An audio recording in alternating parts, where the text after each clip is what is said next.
Frères et sœurs en Christ, nous poursuivons allègrement notre marche dans ce temps de l'Avent. Et le dimanche dernier, après l'invitation incessante de la part du Seigneur à rester éveillé et à prier en tout temps, aujourd'hui, c'est la voix de Jean le Baptiste qui fait écho dans nos cœurs. Convertissez-vous car le royaume des cieux est proche. Cela paraît simple, mais en réalité, c'est un appel qui secoue tout aussi les consciences. Pour mieux saisir la portée spirituelle de cette prédication de Jean le Baptiste, il ne faut pas outrepasser le cadre historique que Saint Luc prend bien soin de tracer. En effet, l'évangéliste énumère toutes les autorités politiques et religieuses de l'époque. L'empereur romain Tibère, son représentant en Judée, Ponce Pilate, Hérode, prince de Galilée et d'autres petits rois. Il cite également les autorités religieuses, Anne et Caïphe, le grand prêtre. Mais que vaut Jean-Baptiste à côté de ces dignitaires? C'est à ce niveau que se perçoit tout le contraste. Contraste entre deux histoires qui s'entremêlent, celle écrite par les hommes et celle tracée par le doigt de Dieu. Contraste entre des dignitaires aux têtes couronnées d'or et l'homme du peuple, simple et humble, sur qui descend l'esprit. Il s'appelle Jean. Il ne vit pas dans les palais ni dans le temple, mais dans le désert inhospitalier de Judée. C'est là que la parole de Dieu lui est adressée. Frères et sœurs, vous l'avez entendu, la parole de Dieu fut adressée à Jean dans le désert. En effet, cette précision géographique n'est pas fortuite. Au temps de Jean-Baptiste, c'était dans le désert que la parole de Dieu pouvait être mieux entendue. Alors, la première lumière attirée ici est bien l'écoute de la parole de Dieu. Cela est important pour chacun de nous aujourd'hui. À la manière de Jean le Baptiste, nous sommes tous invités au désert pour entendre ce que Dieu a à nous dire aujourd'hui. C'est ainsi que nous pourrons préparer véritablement son chemin. Mais dans l'aujourd'hui des choses, le désert dont Dieu nous parle est en chacun de nous. Le désert est synonyme de silence. Aller dans le désert, c'est trouver la force du silence. Nous vivons dans une société où le bruit nous envahit de tous côtés. Et pourtant, le silence est absolument essentiel. Nous sommes trop sollicités par ce monde qui va trop vite. Nous ne prenons pas le temps de nous arrêter, de faire silence pour que nous puissions nous poser la question de savoir si la vie que nous menons est bien accordée à l'essentiel. Emporter les uns et les autres dans le tourbillon de la vie, il nous faut faire des moments de désert si nous voulons rester des hommes et des femmes d'intériorité. Si nous voulons être des croyants purs et pieux, d'où l'importance des moments de récollection et de retraite dans notre vie. La fête de Noël vers laquelle nous marchons est pour nous chrétiens la visite de Dieu dans nos cœurs. Mais si nous sommes ailleurs, éparpillés, la visite n'aura pas véritablement lieu. Pour entendre Dieu, il faut que nous l'écoutions. C'est pour cette raison que Jean va au désert, lieu de silence par excellence à son époque. C'est dans le silence que nous commençons à entendre. Dieu ne demande qu'à parler au cœur de chacun de nous. Aussi, ce désert dont parle l'évangéliste nous renvoie également à celui que nous subissons dans notre existence quotidienne. Le désert terrible de la maladie, le désert brûlant de la mort, le désert glacial de la solitude, le désert aride de l'échec professionnel et du chômage.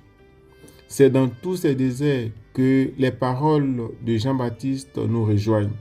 Préparez les chemins du Seigneur, aplanissez sa route. Pour répondre à l'invitation de Jean-Baptiste, il nous faut combler les ravins de notre méfiance, abaisser les montagnes de nos préjugés, Il nous faut aplanir les sentiers de nos égoïsmes personnels et collectifs et de notre petite tranquillité. Cette conversion à laquelle Jean-Baptiste nous appelle, c'est vraiment un changement de toute notre vie. Telle est la seconde lumière à tirer de la liturgie de ce jour, la conversion. Oui, mes frères et mes sœurs, comme vous l'avez si bien entendu, le message du Baptiste tient en quelques mots. Convertissez-vous. Pour ma part, c'est un appel vibrant pour dire arrêtez de courir vers le précipice. Revenez sur vos pas. Renoncez à vos actions mauvaises. Il est temps de penser sérieusement à Dieu et à votre vie. Au cours de votre histoire mouvementée, faite de domination et de révolte, d'injustice sociale et d'aspiration à la liberté, de péché et de regret, laissez résonner la voix de Dieu en vos cœurs.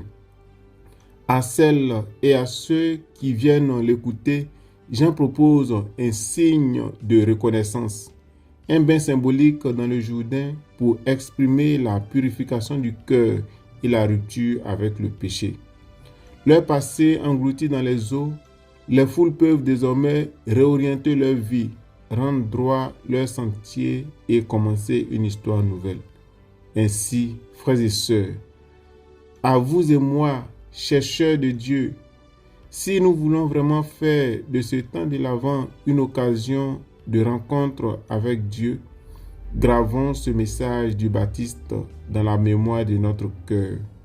Cette conversion pour le pardon des péchés est offerte à tous, mais elle ne peut devenir efficace que si nous l'accueillons librement. Ce n'est pas d'abord un passage du vice à la vertu, c'est surtout un passage du fatalisme à l'espérance, du doute à la foi, du repli sur soi à l'ouverture. L'espérance chrétienne, c'est de croire que Dieu est à l'œuvre, même quand tout va mal, il est là, il agit dans le cœur des hommes. Frères et sœurs, efforçons-nous de rendre droit les sentiers de nos cœurs et de nos vies, en n'acceptant plus de prendre les raccourcis de la corruption et de la tricherie pour contourner la justice et nous enrichir sur le dos des autres. Comblons les ravins qui nous séparent de nos frères et sœurs, les ravins creusés même par nos proches et les ravins dont nous nous entourons pour préserver nos soi-disant privilèges. Comblons les ravins d'inégalité qui maintiennent les pauvres dans des situations inhumaines et les faibles dans une révoltante condition. Rabaissons nos montagnes d'orgueil en reconnaissant nos torts envers Dieu, envers nos frères et nos sœurs. Ainsi, nous pourrons expérimenter le salut de Dieu. La fête de Noël est pour très bientôt et ils sont nombreux dans le monde, celles et ceux qui se préparent à cette fête. Mais beaucoup vont vivre ce jour en oubliant celui qui devrait être au centre de cette fête. Préparer Noël, c'est d'abord accueillir Jésus qui vient. C'est se mettre à l'écoute de son Esprit Saint. C'est aller au désert pour mieux entendre son appel. Par l'Eucharistie qui nous rassemble chaque dimanche, il vient nous éclairer et nous rendre la vie. Prions-le afin qu'il fasse grandir en nous sa vie divine. Que, par la maternelle intercession de la Bienheureuse Vierge Marie, notre Mère, le Seigneur nous dispose véritablement à accueillir son Fils Jésus-Christ qui vient en nos cœurs. Amen.